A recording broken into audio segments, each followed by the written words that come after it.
तो जब लड़ेंगे, बीजेपी लड़ेगा तो ये लोग प्रचार में जाएंगे। और चिराग पासवान क्या है, चिराग पासवान देखिएगा, जाएंगे तो कहेंगे इतना हुजूम जुट गया, इतना लोग आया था सभा में, लेकिन क्या है उनका, एक तारापुर को छोड़ करके जो उपचुनाव हुआ, लड़े तो क्या कुशेश्वर पीछे से फर्स्ट किए, तारापुर उनके लोकसभा में आता है, जमुई लोकसभा के अंदर में आता है, जहां से ये सांसद है। क्या स्थिति था, 5000 के लगभग वोट आया था, और ये स्थिति था जहां से ये जीते हुए थे।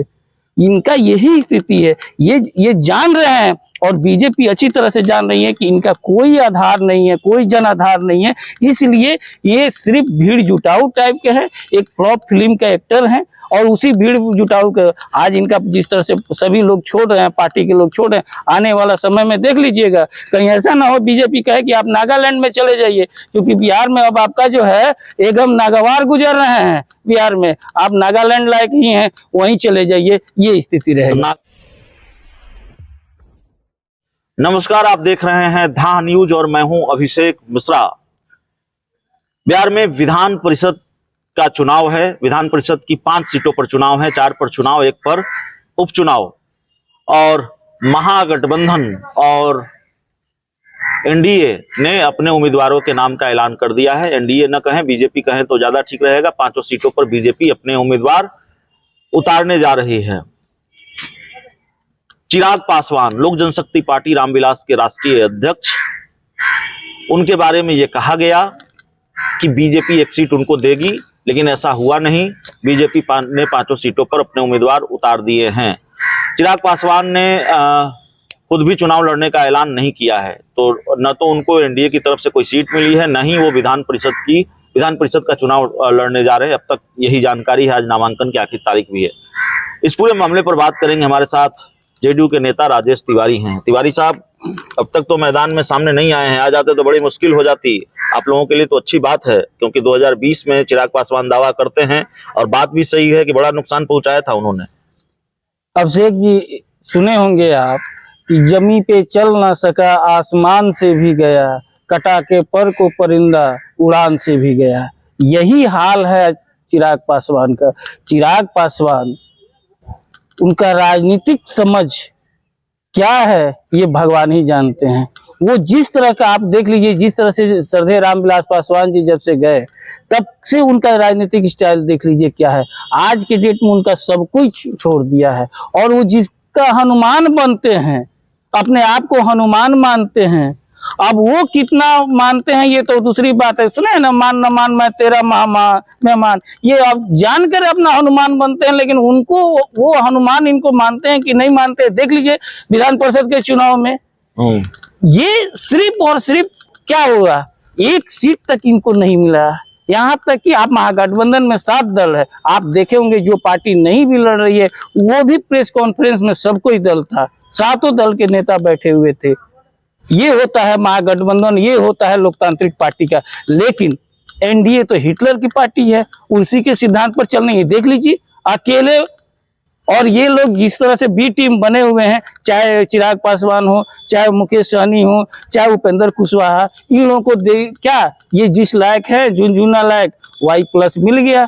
क्योंकि ये लोगों को तो जनाधार और नेता से मतलब है नहीं। इन लोग तो सिर्फ एक रोल मॉडल के रूप में है कि हैं। अब ये लोग जब लड़ेंगे, बीजेपी लड़ेगा तो ये लोग प्रचार में जाएंगे। और चिराग पासवान क्या है, चिराग पासवान देखिएगा, जाएंगे तो कहेंगे इतना हुजूम जुट गया, इतना लोग आया था सभा में, लेकिन क्या है उनका, एक तारापुर को छोड़ करके जो उपचुनाव हुआ, लड़े तो क्या कुशेश्वर पीछे से फर्स्ट किए, तारापुर उनके लोकसभा में आता है, जमुई लोकसभा के अंदर में आता है, जहां से ये सांसद है। क्या स्थिति था, 5000 के लगभग वोट आया था, और ये स्थिति था जहां से ये जीते हुए थे।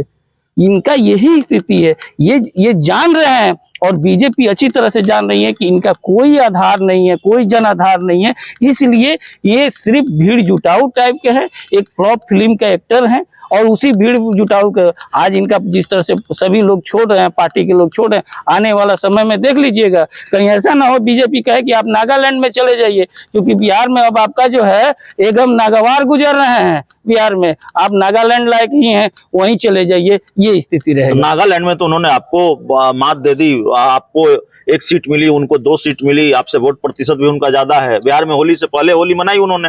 वो तो मनाइबे करेंगे, वो सबसे पहले ही वो मनाइबे करते हैं और सबसे पहले हर चीज में मना लेते हैं। अपना फिल्म के भी हिट होने के पहले वो फिल्म के हिट मार लिए थे, क्या हुआ? और 2024 में भी देख लीजिएगा, अभी है ना, जितना दिन सांसद ही रह चुके हैं, अब आराम से वो 2024 के बाद पूर्व सांसद लिख करके और घूमेंगे, और कोई बात नहीं है। दिल्ली में राष्ट्रीय परिषद की बैठक हो रही है, बड़ा फैसला ले सकते हैं। अच्छा, उनका राष्ट्रीय परिषद कौन है? चिराग पासवान ही अकेले हैं, उनका कोई बातों काटने वाला है? कौन उनका राष्ट्रीय परिषद में? किसको ये हिम्मत है लोजपा में जो उनके बात को काटने वाला कोई है? राष्ट्रीय परिषद उनका क्या होता है जी? जिसका खुद वो सांसद है, कार्यकर्ता है, विधायक है, जो कहिए सब चिरागे पासवान है। उसके बाद न उनके पास कार्यकर्ता है, न विधायक है, न MP है, कोई है बताइए? सब प्रवक्ता जो था वो भी सब छोड़ छाड़ दिया सब, क्योंकि इनका हकीकत यही है। आप राजनीति होता है, एक लोकतांत्रिक भावना होता है, सबको लेकर के चलना जाता है। आप ऐसा नहीं कर सकते कि अपने मॉडल बनाने के लिए, अपने शोपीस बनाने के लिए पूरे कार्यकर्ताओं को अपमान कीजिए। आप फोटो देने जा रहे हैं राज्यपाल, तो वहां पर भी आप हंसते हुए जा रहे हैं। तमिलनाडु तक चले गए, और वो जिसको सब कोई नहीं समझ रहा है कि आपको देना चाहिए गृह मंत्री को, जिसका हनुमान बनते आप जा रहे हैं तमिलनाडु के राज्यपाल को चिट्ठी तो लिखी तो। अरे चिट्ठी लिख रहे, तमिलनाडु जा सकते हैं, दिल्ली में रहते हैं तो आप नहीं जा सकते हैं।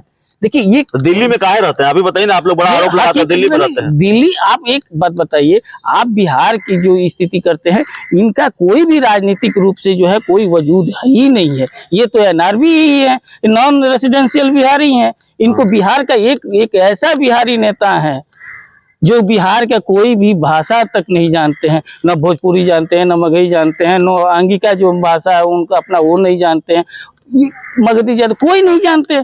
कोई एक भाषा उनको बुलवा लीजिए तो, और अपना एजुकेशन का देख लीजिए, उसके लिए तो राष्ट्रीय चैनल पर तक झूठ बोलते हैं कि हम बीटेक कंप्यूटर साइंस हैं और है NIS से जो है इंटर पास, तो उसको क्या कहिएगा? तो कहते हैं कि बिहार में मध्यावधि चुनाव होगा, उसके लिए वो तैयार हैं।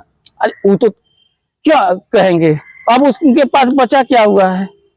उनके पास बचा क्या? मध्यवर्ती चुनाव, तो ये चुनाव हो रहा है उसमें तो लड़िए, तो आप उसमें क्यों नहीं लड़ रहे हैं? आप उसमें तो आप लड़िए, आपके पास है ना कैपेसिटी, तो आप लड़िए। बताया नहीं कि न लड़ेंगे कि नहीं लड़ेंगे, इसका भी ऐलान उन्होंने नहीं किया। वो समय भी वो नहीं लड़ेंगे, उस समय भी वो जितना वो कैंडिडेट खड़ा किए थे वो किस दल का था? किसी से छुपा हुआ? किस दल का था? टोटल बीजेपी का था, फिर चला गया सब बीजेपी में। कोई है इनके साथ जो बीजेपी का जो लड़ा था? ये स्थिति यही है। एक तो आप ही की पार्टी में आ गए भगवान सिंह कुशवाहा, तो आएंगे ही, क्योंकि इनके पास कोई कुछ करने के लिए है ही नहीं है। देखिए चिराग पासवान जी पर अब हम लोग को सहानुभूति आता है, ठीक है, अब वो सहानुभूति के पात्र हैं, इससे आगे पात्र नहीं है। चिराग पासवान सहानुभूति के पात्र हैं। इस बातचीत में इतना ही, बहुत बहुत धन्यवाद।